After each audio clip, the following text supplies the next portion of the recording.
আর শিঙি মাছের ঝোলটা করব। দেখি চালটা মেপে নিই, মেপে নিয়ে ওই মাছটা ঝোল করব।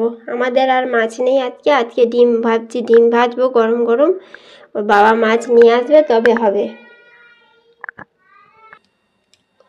অনেকদিন ডেলি ব্লগ বানানো হয়নি, ভাবলাম আজকে বানাই।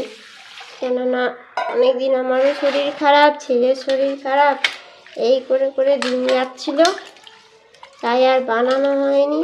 তাই ভাবলাম আজকে একটু ডেলি ব্লগ বানানো যাক।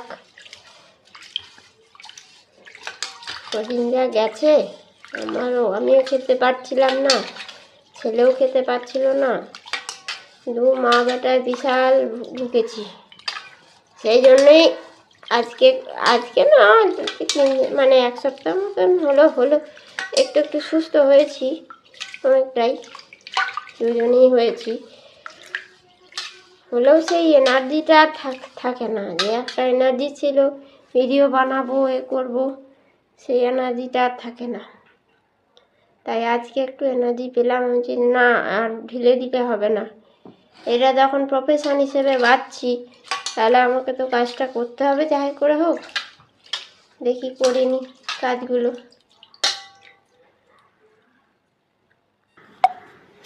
চালগুলো ভালো করে না ধুলে না বড্ড ময়লা, কাদা জল। এই আগেরটা বার করলাম সেটা একবারে কাদা জল, এইটা তো একটু ফর্সা করা আছে, ভালো করে ধুয়ে নিয়ে ছেঁকে দিতে হবে।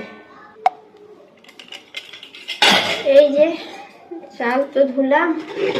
আমাদের তো বরাবরই প্রেসার কুকারে রান্না, তোমরা জানো।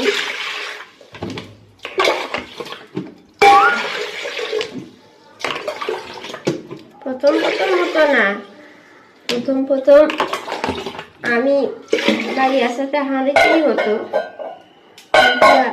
তারপরে হয়েছে। তখন শাশুড়ি মা বেঁচে থাকতেই হয়েছে প্রেসার কুকারে রান্না।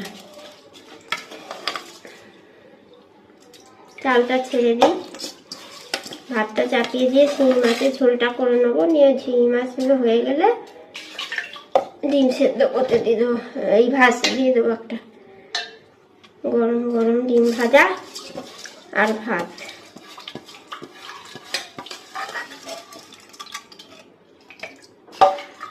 ভাজি না হলে সেদ্ধই করতে দেবো, দিয়ে আলু ভাতে দিয়ে মেখে খাওয়া হবে।